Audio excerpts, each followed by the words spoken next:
Amrita is currently doing her PhD with MS University Baroda. She works in the in NFI, and her topic was something related to calcium and vitamin D supplementation. In 2013, the national guidelines for calcium and vitamin D supplementation during pregnancy and lactation came into being. But guidelines coming and practical implementation of it, as we all know, are somewhat different, both in terms of time and in terms of state in which the program is getting implemented. Even in Delhi, where they said they wholeheartedly accept and will be doing, there were areas where it was getting implemented, areas where it is not getting implemented. So, for her dissertation, Dr. Gopalan chose implementation of calcium and vitamin D supplementation under research condition in a primary health care. In the same hospital, how does it go when it goes in the service route? And finally, what happens at the same time in the community where people may or may not be accessing government hospital in any regular fashion.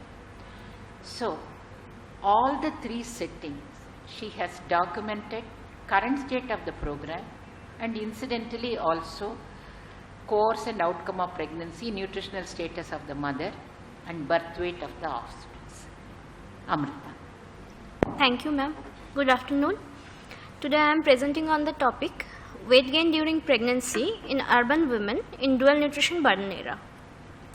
Pregnant women form one of the most vulnerable segments of the population from nutritional point of view. Studies in 1970s have shown that women from low-income groups subsist on inadequate dietary intake and are chronically undernourished and anemic prior to pregnancy. There is no increase in dietary intake during pregnancy. Mean weight gain in pregnancy ranged between 7 to 8 kgs. Mean birth weight was 2.7 kg and a third of infants weighed less than 2.5 kg at birth. These studies provided the basis on which ICDS food supplementation program to pregnant women were initiated. Currently, undernutrition continues to be a problem. Concurrently, there has been an increase in overnutrition in women from all segments of population. There is very little data on pre-pregnancy weight, weight gain during pregnancy, and birth weight of the offspring during the current dual nutrition burden era. In last two decades, research studies have shown vitamin D deficiency is widespread during pregnancy. National guidelines for calcium supplementation during pregnancy and lactation have been formulated under the Maternal Health Division, Ministry of Health and Family Welfare in December 2014. The guidelines envisage calcium 500 mg as calcium carbonate salt and 250 IU vitamin D are to be taken twice daily just after meal starting from the second trimester of pregnancy till 6 months postpartum. NFI is currently undertaking a study on calcium and vitamin D supplementation to pregnant women in hospitals under research conditions and service conditions and in the community settings. The calcium and vitamin D supplementation in pregnancy project has 3 groups. The first group is primary healthcare institution in which the supplementation study was undertaken. In this group, 100 pregnant women in second trimester willing to participate in the study were enrolled in each of the 4 seasons. Calcium and vitamin D supplementation and nutrition education were given by research staff. A record of compliance was maintained, monthly follow-up carried out till delivery, and information on course and outcome of pregnancy was collected. The second group is primary healthcare institution providing antenatal care under existing conditions. In this group, 100 pregnant women attending the antenatal care, ANC clinic antenatal clinic in second trimester and willing to come for follow-up to the same clinic till delivery are enrolled in each of the 4 seasons. They receive calcium, vitamin D supplementation under existing constraints in the hospital. Data on composition of the tablets supplied in the hospital and on regularity of supplement supply and intake were recorded.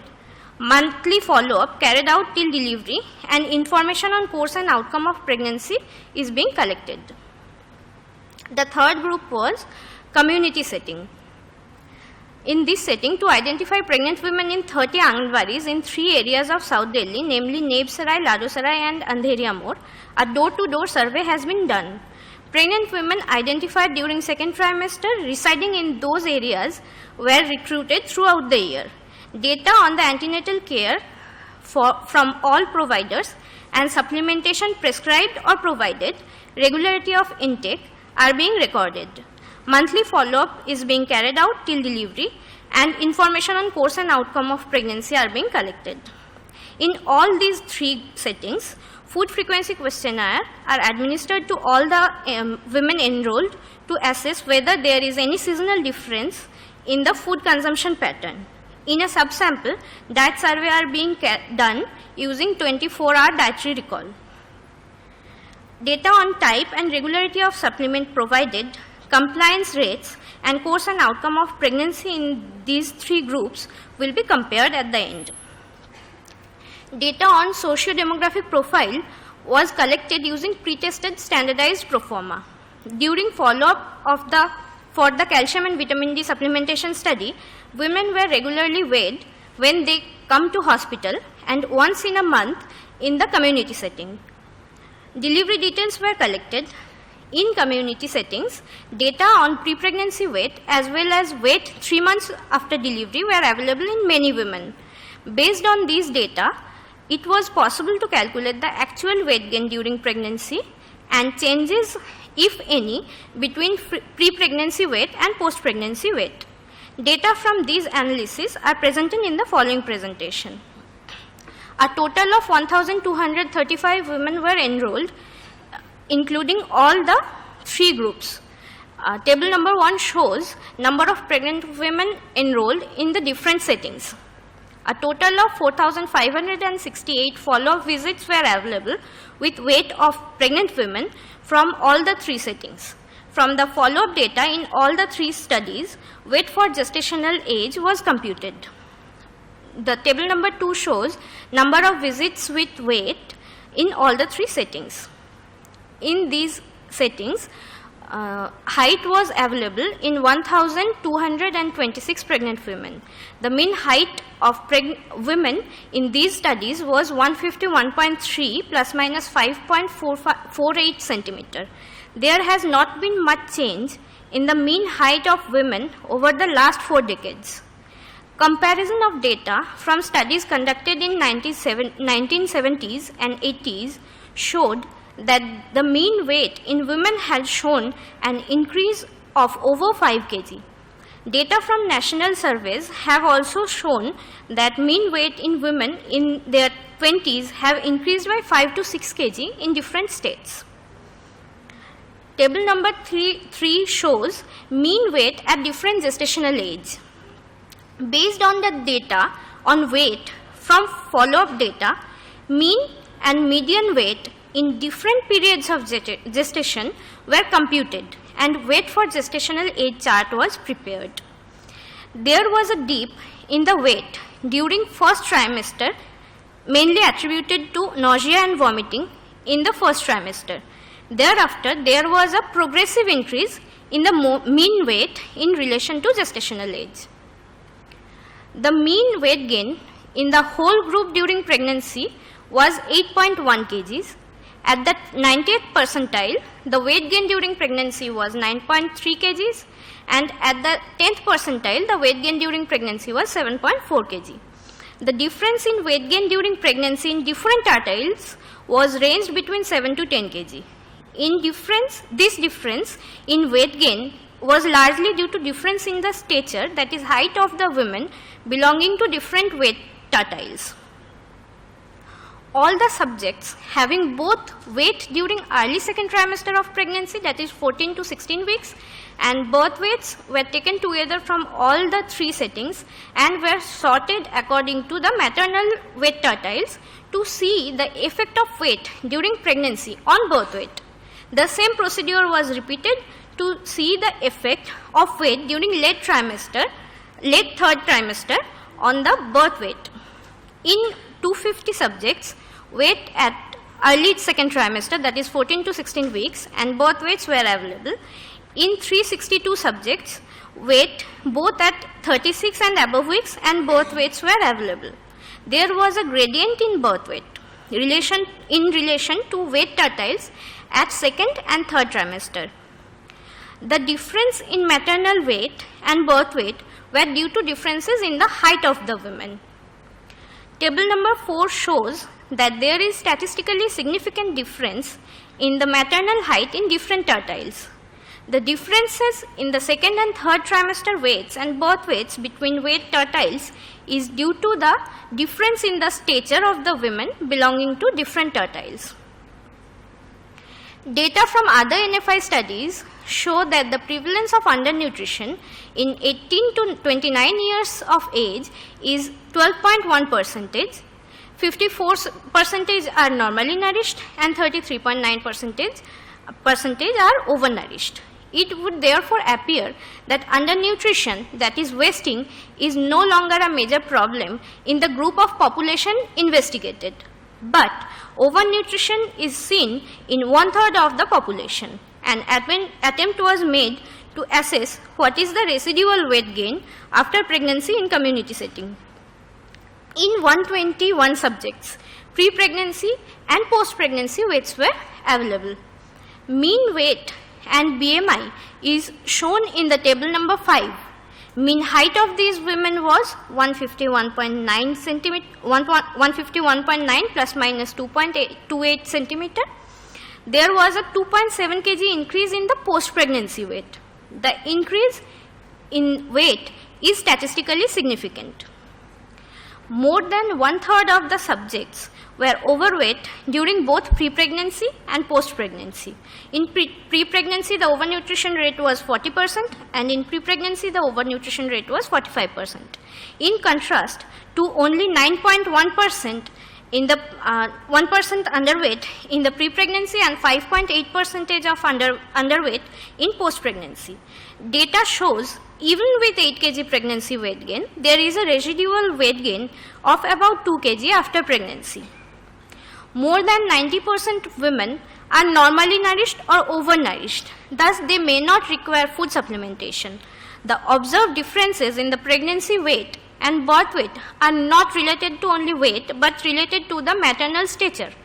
Food supplementation or increasing food intake to all the women, majority of whom are short statured, can increase weight gain and render them at risk of overnutrition and associated health hazards. In view of these, it might be preferable to screen and identify undernourished women with low BMI, and provide continuous food supplementation to them throughout pregnancy and monitor the improvement in the nutritional status.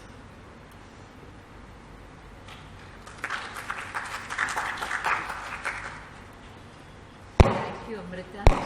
You finished your presentation in half the time allotted to you, so that everybody can now go and have their lunch.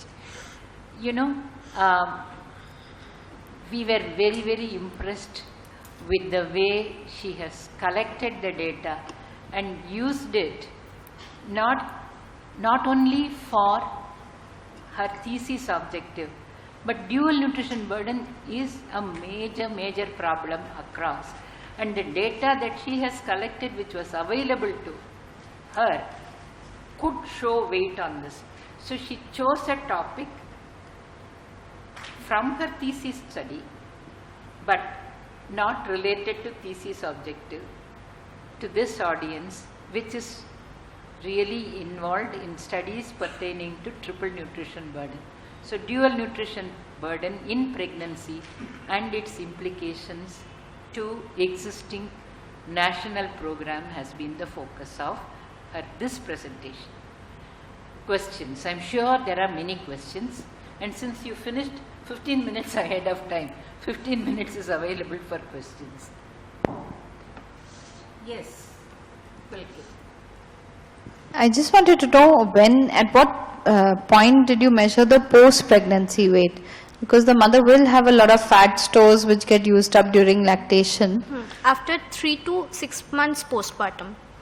But is that sufficient? Because till she's lactating, actually she's using those fat stores, and then to, consider her overweight because of that.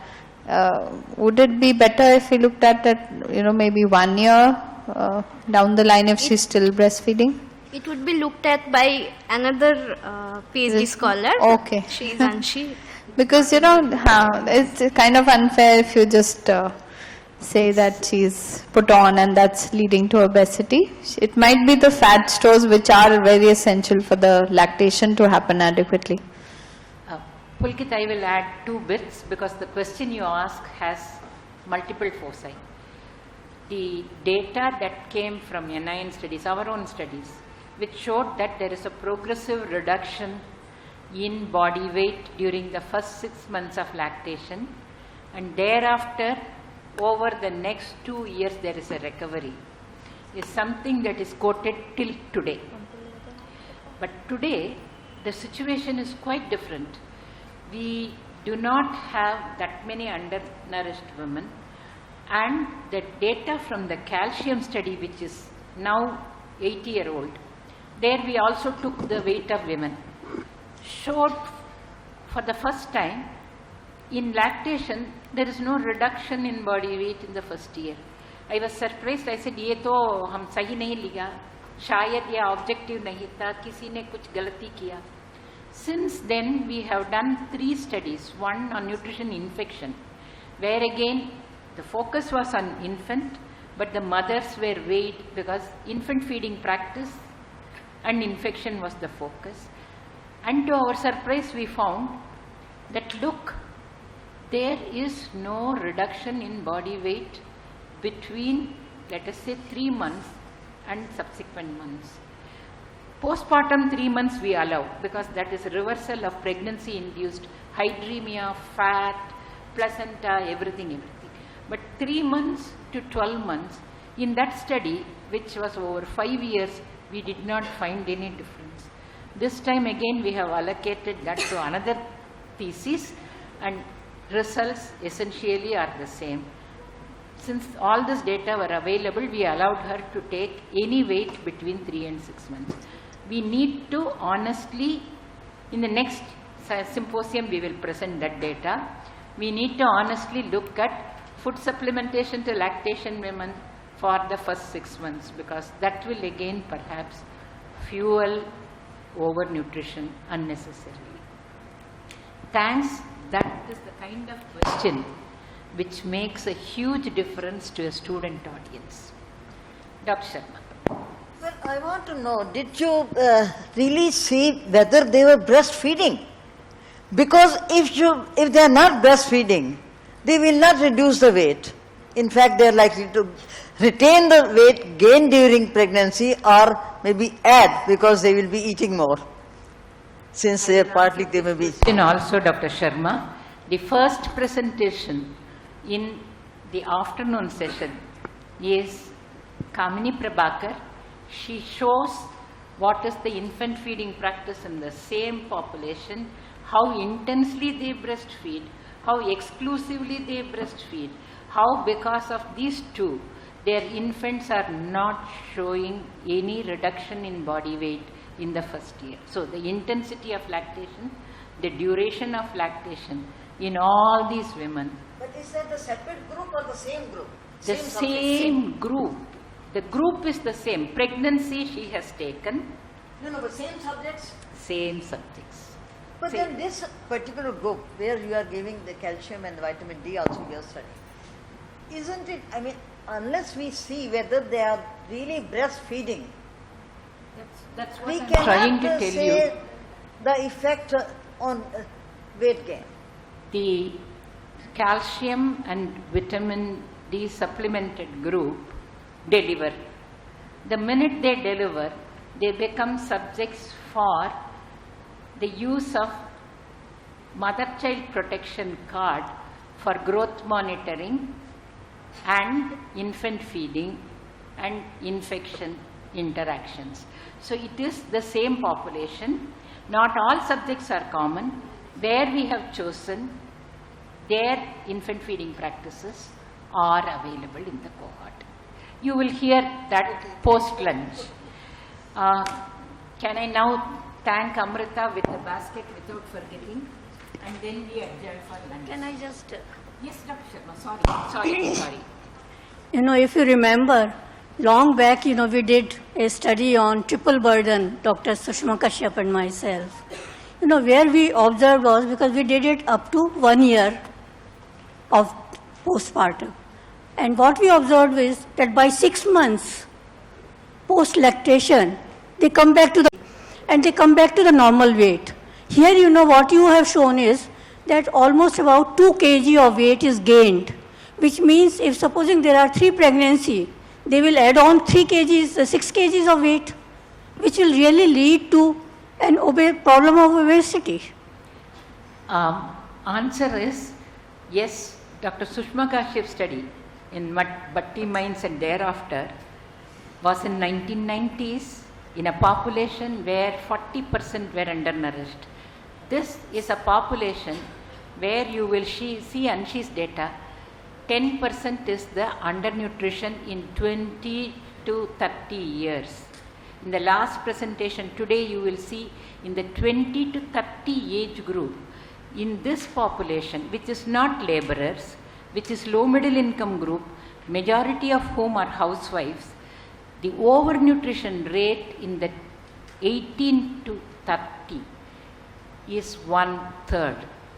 This change has occurred over the last 1.5 decades, and that is what is really something that we should all worry about. Change has been rapid. Our studies in NIN were 80s, we showed the same thing. Dr. Kashyap's studies in Bhatti mines showed the same thing, whether you looked at birth weight, weight gain in pregnancy, or lactation. But that is 1980s, 90s. Today's world in India is radically different, and we need to take cognizance of it. You will hear all of it in the afternoon.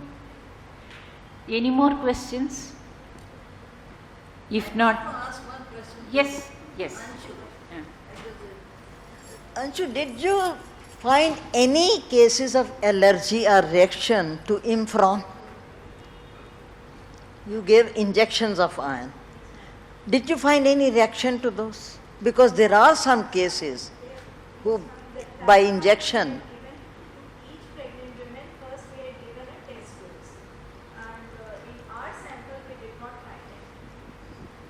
because sometimes, I mean, sometimes it is really very tricky. Can I again come in and intervene? Allergy to injectable iron is a very well-known phenomenon. The only phenomena that we fear is following an intravenous injection of iron. Originally, people used to blame iron dextron, poor syringes and needles, and that is why iron sorbitol citric acid came, and thereafter now you have a whole number of newly minted product, carboxymethyl cellulose, AOOO, all of which are being advocated easy, one shot, 200 milligram IV, no problem. It can be given even to ordinary pregnant women, because in one shot you have overcome. All these were tried in the 1970s, single dose Imferon injection, multiple dose Imferon injections. Dr. Rohit Bhatt and Krishna Menon were the greatest advocates. 5 years later, they withdrew the entire program because something like 1 in 8 to 10,000 developed an anaphylactoid reaction, and that anaphylactoid reaction in the then tertiary care centers devoted to care of anemic women we could hardly save maybe 15%. So it's a very rare phenomena. It does occur, and when it does occur, it's very difficult to resuscitate. In the current global context, intravenous iron is widely used in renal dialysis undergoing people who have chronic anemia. So to them, during dialysis, under all those precautions, both intravenous iron and erythropoietin is given. This is to stimulate that their hemoglobin comes up. In any other setting, any other preparation is also associated with rare anaphylactoid reaction. That is the only reason why we say IM iron has pain but no fatality. IV iron may benefit, but on the rare occasion when there is a death, a healthy mother walked into your clinic and you are sending a dead mother and fetus. So it's unacceptable risk. So this is the reality, and that is why however much commercial interest say, however much fashionable it is for fashionable obstetric clinics to use it, the traditional rational obstetric community opposes intravenous use of iron in pregnancy. Thank you. Sir, we break for that. Sorry for having given that long explanation. Come, Amrita.